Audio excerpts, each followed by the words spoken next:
Hey, so if you want to actually hear this video in an audio form while you're driving or in any other context that you're in, so you can head over to Spotify or iTunes or Google Play and you can get all this content in audio format on those podcast channels. Just search Yesod Blocks, the same name as this channel right now, and you can actually hear all of it there instead of watching it here. Hope you enjoy. Okay, so this is a follow-up on Getting Close to Hashem, Part 1, and we're going to have to sort of deepen some of the descriptions of the mechanics that we described in Part 1. And so we still have this medrash kind of in the background in Parshas Akev, which is talking about how if you want to experience this thing called dveikut, which is like usually translated as attachment or glued togetherness with Hashem. So how do you do that? So you have to basically look at the way that Hashem is, and just like Hashem is in certain ways, the way he operates, so you have to sort of be like that. So if Hashem is Rachum, you have to be Rachum. If Hashem is Chanun, you have to be Chanun. All these different examples that are brought there.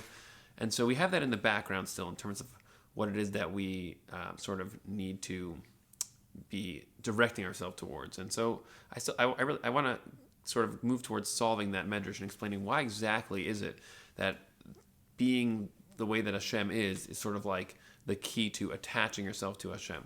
So let's just sort of dive deeper into our description of how we actually get closer to each other. So what we described in Part 1 was really about, we gave a few examples, hugging somebody or also physical intimacy and getting to know somebody. And these were all kind of like different attempts to sort of distinguish between the experience of being distant from someone, if you're sort of, they experience a person who you don't really know.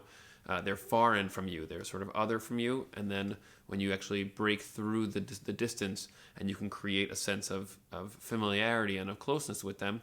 And so we gave a few different examples, and we described that as all part of what's called the concept of da'as, which means sort of like experiencing somebody else, having experiential knowledge, where you, the self that you are, actually experiences another self as sort of like a part of your own self. And even if that, if God forbid somebody dies, you have that kind of chibur, that kind of connection with them, so then you sort of lose a part of yourself. You almost feel like there's like, the part of you that was them sort of like attached to you was now withdrawn, and you feel an emptiness and a hole inside of your own self when the other person is now no longer accessible since their body has now died, and there's no way to actually, there's not at least the same ways that we usually use to get to create that familiarity is now removed. So I want to sort of sharpen those mechanics a little bit further and sort of show how they really point us towards the medrash, and then we can sort of use the techniques and the processes that we're describing here to do this much more on purpose. So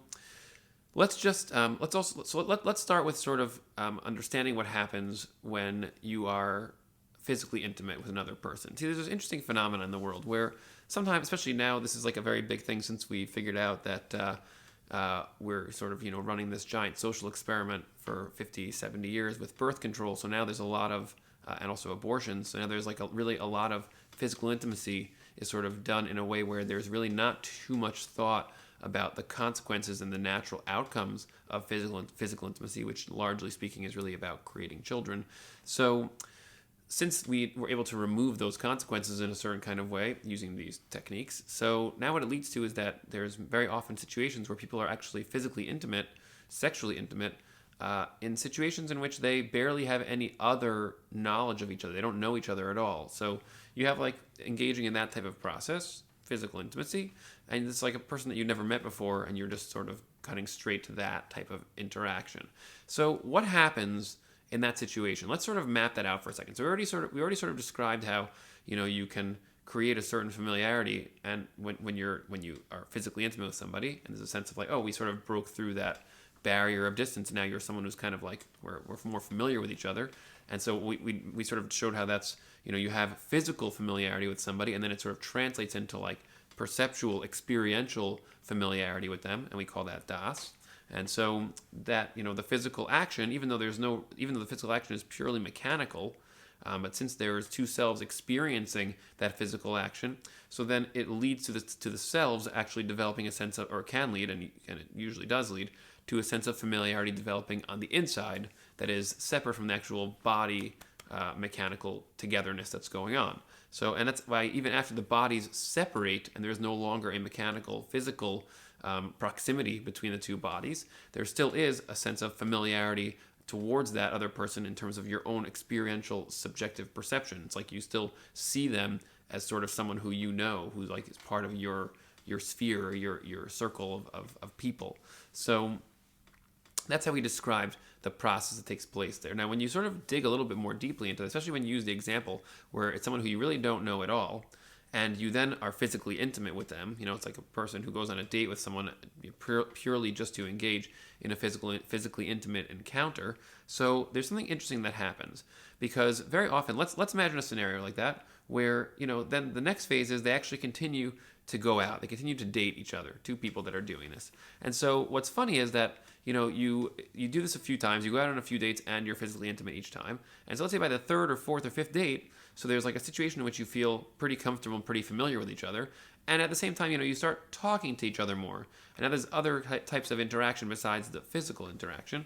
And you know what you might discover? Well, suddenly you might see, hey, like this person who I feel familiar with and who I feel like I kind of know in a certain kind of way, and they're sort of inside my space, there are things about them that now are bothering me, or things I don't like, or things that are very different and make them feel foreign again. You can actually experience that, this contrast where like the person seems familiar, third date, fourth date, fifth date, and then you have a conversation where now suddenly it recreates the sense of foreignness because of the conversation, where now there's like a sense of distance and of otherness, and like there's like this person is unreachable. I can't really experience them as familiar again. Or at least there's an insertion of a foreignness sort of into the relationship, where now there's like sort of a familiarity, but also this foreign dynamic where they're also sort of now not familiar to me. And so like what does that mean? Like what happens there? Like what's an example where which could illustrate for us like those types of dynamics? So just imagine for a second you're talking to somebody and you have a fundamental disagreement with them about something about the world. So let's say you are, I don't know, we'll pick a random political example. Let's say you're a capitalist and you believe in the free market and that there should be a trade of value for people's productivity. And the person that you were going through this experience with, so she tells you now that she believes in socialism and she thinks that it's unfair that some people have more than others, and so we should really be distributing all of the productivity of a society to everyone equally. And so that's what she says to you, and you're talking to her about your own views. And she's very, very entrenched in her views, and you're very entrenched in your views. So, and let's say it even starts to become a little bit emotionally charged, like you're a little bit bothered, like that she thinks that, and she's bothered that you think that, and you get into sort of like a disagreement about that. And suddenly you find that you're a little bit like you're pulling yourself back from this person. In a certain sense, she no longer is this familiar, like, oh, she's kind of part of my scene, part of my life, part of my sense of self, part of my circle of people that I look at as like my people, my network, my personal network. And that can happen in many different ways. That particular example with the capitalism versus socialism ideas. So there, for many people that can actually be a little more external, although people definitely do get riled up by that. Even if you don't have an emotional component and you only have a thought-based component where you have a disagreement like that, you could still experience this kind of distance. In other words, I don't want you to think that the reason why the foreignness happens here is specifically because there's an emotional charge. The emotional charge often does happen, and that can make it happen more, and then it can make the distancing happen in a more intense kind of way, in an emotional sense. But even if you just disagree on the conceptual level about capitalism versus socialism, and you have a thought-based disagreement, you can still experience this person as now foreign to you and distant from you in this way, because you're just like, this person is so not the way that I see the world. And so let's just analyze that carefully for 1 second and see what's happening there. So when we describe the familiarity that takes place when you are physically intimate with somebody, so you can have that familiarity take place, like we already described in the previous video, really through many different ways. So you don't have to actually be physically intimate with someone to be familiar with them. You can just talk to them or spend some time with them, or you can go somewhere with them and have a shared experience. You go to the zoo or to a movie or something.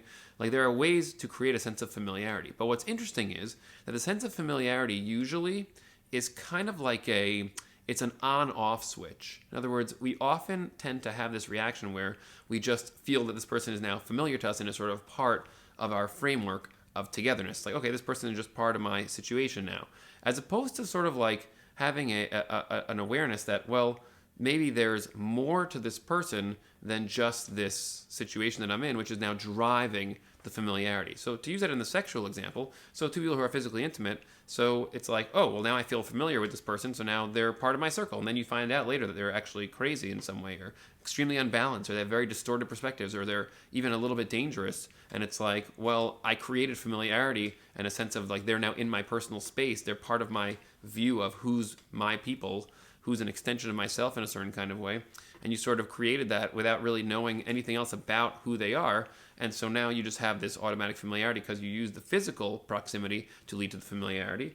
But even if you you could also use thought-based proximity. Let's say you're talking to somebody and you're sharing ideas and you find, wow, we really click. Like we have the same ideas about like these 5 topics. And you're like, wow, we're really on the same page. So you might feel familiar. That's actually how a lot of friendships are formed, which is, instead of using the sexual example now, you just regular friendship dynamics. So you meet a person and you share ideas and whether it's you have similar sense of humor, you both laugh at the same kinds of jokes. So certain types of thoughts that you have in common in terms of how you think about life, in terms of also, not just in terms of humor, in terms of, let's say, ways of life or concepts or analysis or social, interactions, culture, whatever thought proximity you're able to sort of experience. So when you sort of are sharing your thoughts, you see, oh, like, hey, look, we have this similar way of thinking about this topic, so now we feel kind of more familiar with each other because of that. Now, again, those 2 separate things, right?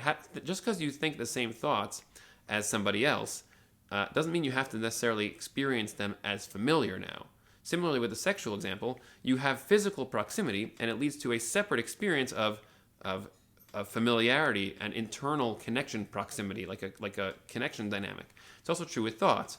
You can think the same thoughts as another person and talk about those thoughts with the other person and experience this, this sense of, oh, we think in similar ways, and it's a thought proximity. And then as a result of that, you can develop a perception proximity, a sense of we're like familiar with each other now through that. And you can also choose not to do that. You can actually maintain distance and reduce and remove familiarity with another person, even as you're sharing, similar thoughts or discovering that your thoughts operate in the same way. So that sort of shows like that's sort of like a parallelism between the sexual example and this friendship example. And so the purpose of the friendship example is also to sort of illustrate that there are other ways that are essentially in a certain way mechanical, that you can actually develop this internal familiarity, essentially the same way as the physical example. So it's also true emotionally. Let's say you're at a concert and there's a beautiful song playing and you just feel so moved because of the song and it's so powerful for you, and you look over across to the next seat over and you see another person who's also crying from the song and so moved, and then he or she looks at you and you look at them, and your eyes kind of meet for a second. You're like, you have this moment where you both sense that you're in the same place and like you're experiencing the same kind of thing.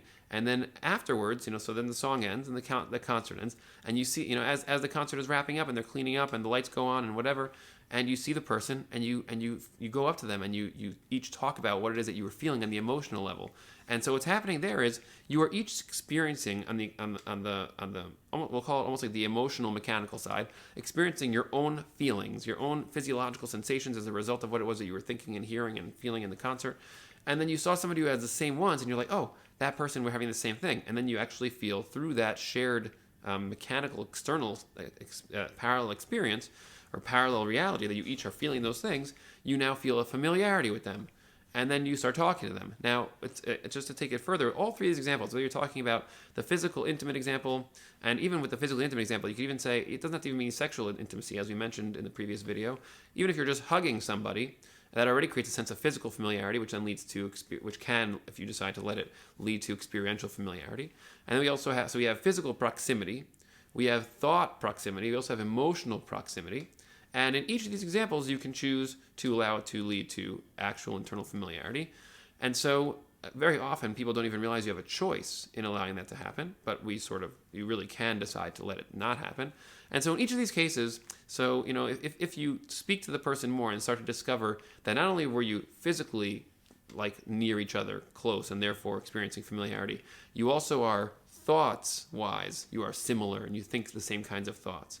And you find that emotionally you are similar and have similar emotional patterns, then you'll start to discover, oh, there's actually a lot of room for familiarity here to continue to progress and to continue to manifest. Because look, we're not just proximate, we're not just close to each other, or in terms of the physical way, also in terms of the thought-based way and the emotional way.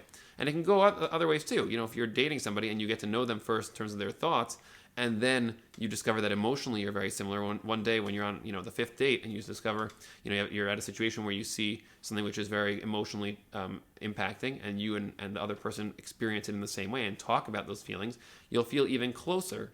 And so that's because the mechanics of each of you is parallel and is operating in the same way. And then you allow yourself to feel familiar with this person, because you're like, this person is like me, and therefore he or she is going to now be part of my sense of self. So these examples, I think, really illustrate what it actually means to be close to someone else. In other words, if you want to understand what closeness actually is, so first of all, closeness is an internal experience. It's what we call the world of the da'at. The world of the das, again, experiential knowledge. It's this sense of you and then other people who you are experiencing as a part of you. They're almost like, an extension of your own self, and where you and them become entangled and intertwined in a certain way. And you can allow that to happen. And so, and very often we allow it to happen without even paying so much attention to it.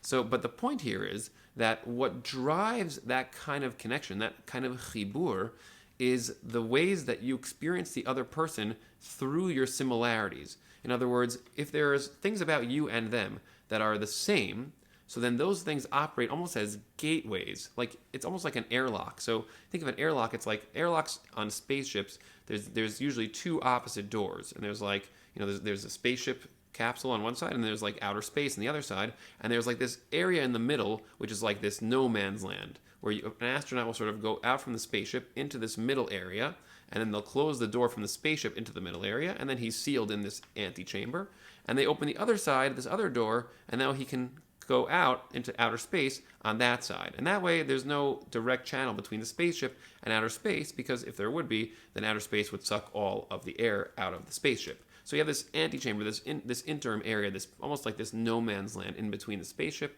and the outside. And so that's exactly what happens between people. And you could think of the airlock as a space between us. So if we have doors that are able to line up and be on the same wavelength, then we can actually go across from one ship to the other ship. So you think about it as like, well, let's say I have certain ideas about, I don't know, how love works, let's say, and you also have certain ideas about how love works, and those ideas are the same.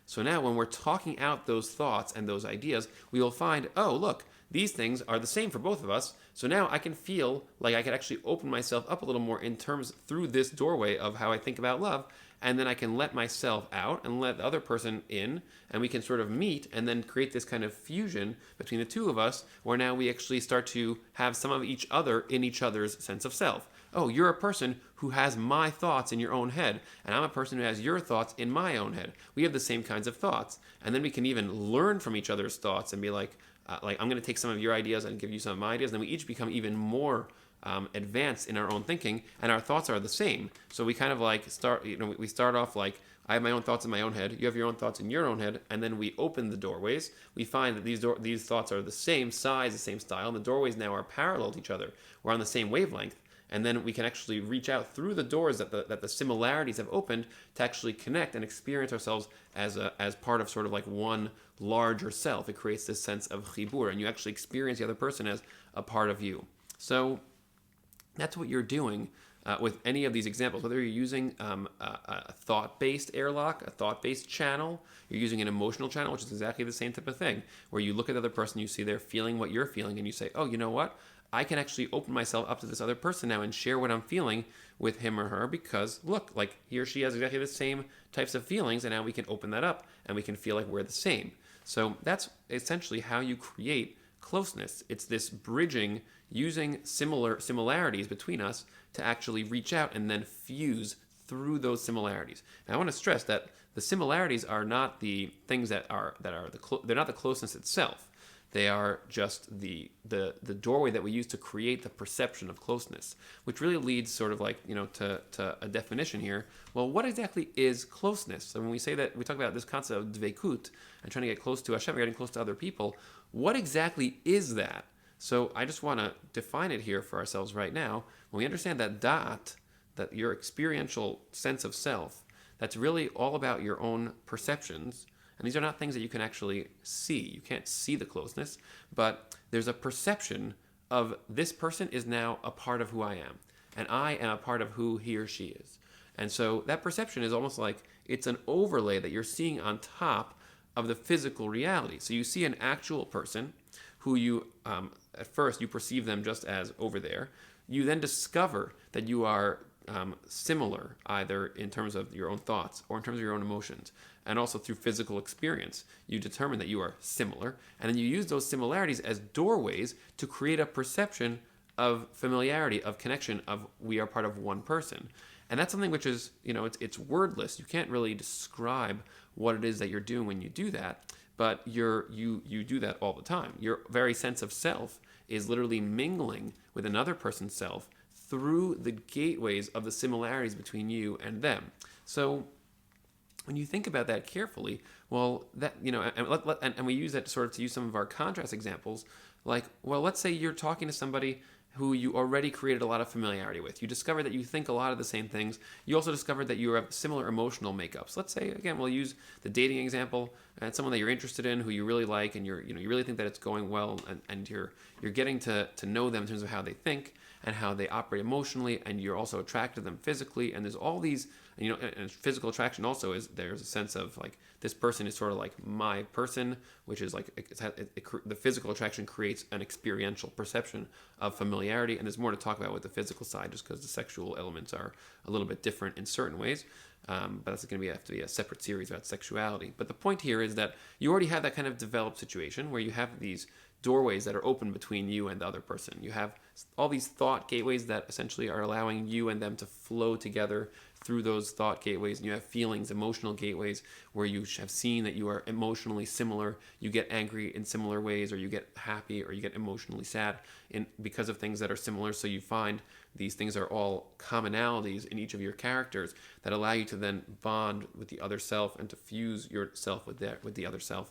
And so let's say you're in a situation where you have that, and then suddenly you discover something about that person that is not a commonality, or something which is very different, which you can't relate to. What does it mean that you can't relate to it? It means that now you have a difference between you, where you're not, at least on the surface, it's not similar. So now there's no way for me to reach out through that space to get to you, because there's a barrier there, because your doorway is not the same as my doorway. So now we can't actually intermingle and fuse in that area. That's going to be a sense of difference. That sense of difference can really make us feel like, hey, there's a barrier now in our relationship, in our closeness, our sense of togetherness, our perception that we are intermingling in this way that you can't even see is suddenly changed and reduced. And so that's essentially what we're talking about here when we define closeness for a person. Now, there's a certain level of depth underneath that too, which we have to understand, what exactly is the self? And why ourselves are mingling through these channels, through these doorways, and like, what does it mean that a self can mingle with another self in our perceptions? Like, what is that? And so that's really, it's going to take us further into the discussion of who is Hashem, because yourself is what's called a neshama, and there is a nature of a neshama. The neshama is something which we call consciousness, often translated as the soul. So there's a lot of layers and parts to understanding what a neshama, how a neshama operates and what it's doing. So you, as a neshama, it's not that you have a neshama, you are a neshama, and you have to use yourself. You have to figure out how yourself actually works. So, but for our purposes right now, just to understand that the ability of a neshama to get close to another neshama, to experience intermingling of these, almost like these tendrils of self that reach out through these doorways, is predicated on finding similarities, both on the thought level, on the emotional level, on the physical level, between you and another self that is coming through a body also. So just to give a couple of last points about that, when you're dealing with another person, so the way to create familiarity, that's really what we call on-purpose closeness creation. See, what happens is very often you create closeness by accident. It's where you have situations where there's proximity. It is incidental proximity. You could have proximity, like we mentioned already, just in terms of just being physically near somebody. You could have proximity just because you're having a conversation with a random person and you discover that you have similar ways of thinking. or you could have proximity emotionally by accident, and then it leads to an automatic familiarity on the das level, on the connection level on the inside. But what if you're in a long-term relationship? What if you want to create closeness with your spouse over many years? What if you want to not constantly have a decline in your closeness with someone that you love? What about with your children? If you have children, it's very hard to create closeness with children because there's always a lot of confusion with children. There's a lot of fighting. There's a lot of kids sometimes hate their parents. Parents very often are constantly telling kids what to do. So we're just going to describe one important methodology here of how to create closeness on purpose, which is really just a corollary or an extension of what we've already been saying, which is that if it's true that in order to create closeness, you have to find commonalities, things that are similar on these different levels between you and the other person, so then that's true that you can actually look for those on purpose. In other words, instead of just sort of letting them be discovered incidentally, when you meet someone, you're like, oh, look, we're similar in these ways, and then we build a friendship out of that. You have to actually delve, and you can look into different parts of the other person that you're working with, that you're dealing with, in order to develop more familiarity. So with a child, that would actually look like you asking the child questions, but not probing questions that are like, tell me about this, how's your day at school, what's happening with that? That's not really seeking for similarities or commonalities between you and the other person on the level of the character to create that closeness. That's more like you're not looking to get close. You're just kind of trying to make sure that they're doing what they're supposed to be doing. That's a much more evaluating, from above type of dynamic, not really so much an attempt to see how you're similar to them. But what if you asked a child a question about him or herself in terms of what he or she actually cares about, and that you also care about that thing, and find a way that you and them are actually now talking a shared language.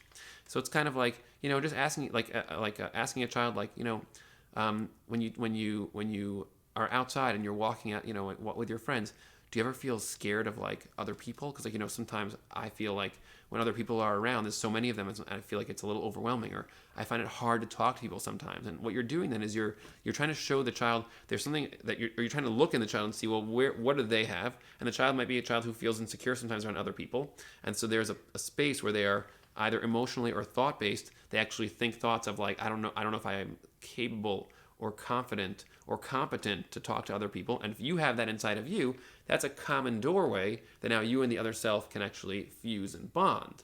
So you got to look for those kinds of things. But if you're just kind of if you parents that advise kids in a certain kind of way, just don't be scared of people. And it's that doesn't create closeness for you or for them. Not only does it not make them feel close to you, you also won't be able to be close to them in that way.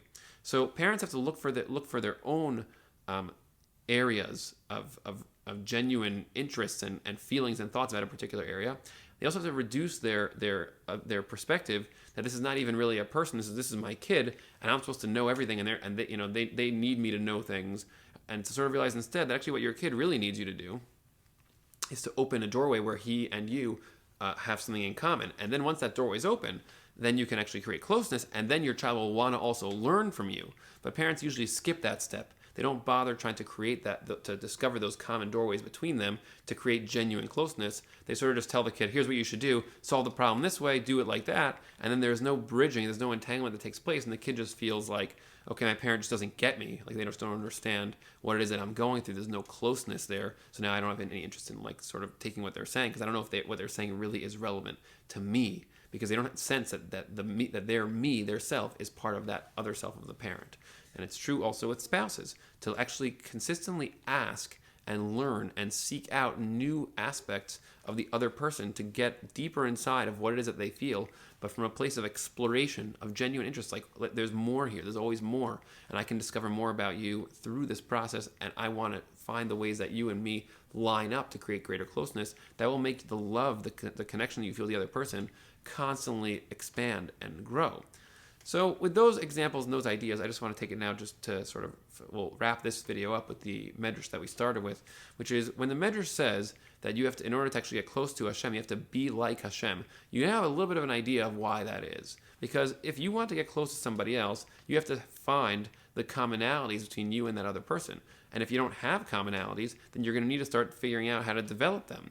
Because if you want to get close, you have to have that matching doorway where you and the other person's character are sort of set up in tandem and in parallel to create those kinds of proximities then lead to the closeness and the entanglement of real das, of real chibur. So that's the same, and what the Medrash is telling you is a secret about closeness. If you want to create dvekut, you have to have similarities. That's the beginning. If Hashem is rachum, you have to be rachum. If Hashem is chanun, you have to be chanun. You have to be the same as Hashem, and you have to also be the same as the person that you want to get close to. And then, of course, the next question is, well, I understand how to do that with people, because I've been doing that all my life in better or worse ways, and now I'm starting to see how the mechanics of that work a little bit. How do I then take that? Okay, so I have to be similar to Hashem, but what's the next path of that? Like, how do I actually get close to Hashem? Even if I am more similar to Hashem, it's different because, I can't talk to Hashem and explore Hashem the way that I explore another person. It doesn't work that way. I can't ask Hashem questions about himself and then learn about Hashem the way I can learn about my spouse or my child. So even if I am similar to Hashem and I build myself in a way that is similar, whatever that means, I have to explore that too. But if I can, then what do I do next? How do I actually ask Hashem those questions? How do I explore Hashem in those ways and create that closeness through that process that I could do with a person? I can't do that with Hashem. So in the next video, which is the last in this little mini series, we're going to answer those questions and explain how to do that, how you actually become like Hashem, why that even helps, and then how to actually ask Hashem questions about himself and explore Hashem in such a way that you actually experience genuine, entangled closeness with Hashem, the way that you experience with another person around you. Hope you enjoyed that. Hope that was relatively clear. Looking forward to seeing you in the next video.